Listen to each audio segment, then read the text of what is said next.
Hello friends, आज हम backwardation effect या बैकवर्डेशन प्रभाव को समझेंगे। बैकवर्डेशन को विपरीत प्रभाव भी कहते हैं।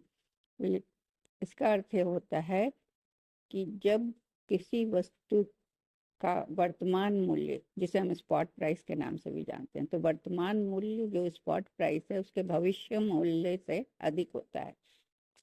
फ्यूचर प्राइस से अधिक होता है। किसी वस्तु का मूल्य, अभी जो मूल्य है वो फ्यूचर के मूल्य से अधिक होगा।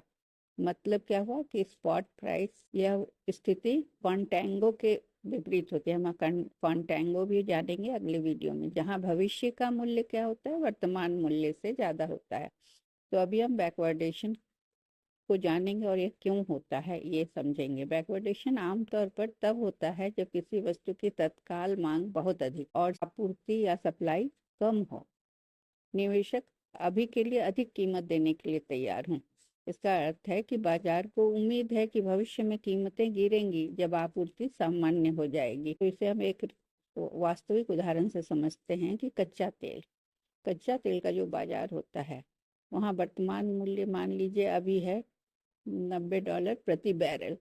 3 महीने के बाद फ्यूचर मूल्य है कि $85 प्रति बैरल हो जाएगा।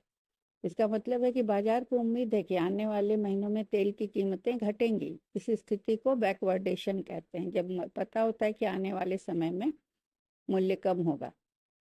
कारण क्या है कि तेल रिफाइनरी या ट्रेडर्स को तुरंत तेल की आवश्यकता है, इसलिए वे अभी अधिक कीमत देने को तैयार हैं और वो उस पर ले लेंगे।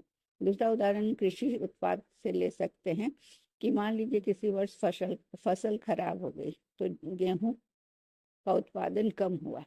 अब स्पॉट प्राइस जो है वो 3,000 रुपये प्रति क्विंटल है। 6 महीने बाद का फ्यूचर प्राइस पता है कि वो 2,600 रुपये प्रति क्विंटल होगा। तो ये वहाँ बाजार को उम्मीद है कि अगली फसल आने के बाद कीमत गिर जाएगी, इसलिए वह यह भी एक बैकवर्डेशन की स्थिति है, जब उम्मीद होती है कि फ्यूचर में दाम घटेगा। तीसरा उदाहरण हम सोना या धातुओं का लेते हैं कि त्योहारों के मौसम में सोने की मांग बढ़ जाती है तो कीमतें बढ़ जाती है।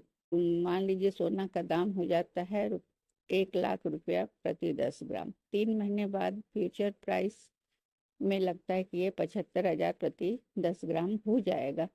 बाजार मानता है कि त्योहारों के बाद कीमतें सामान्य हो जाएंगी, इसलिए यह भी बैकवर्डेशन इफेक्ट है। तो कृषि में, ऑयल में और धातुओं में बैकवर्डेशन इफेक्ट दिखता है, जहां पर कि तत्काल मूल्य ज़्यादा होता है, फ्यूचर प्राइस कम होने की संभावना होती है। इस स्थिति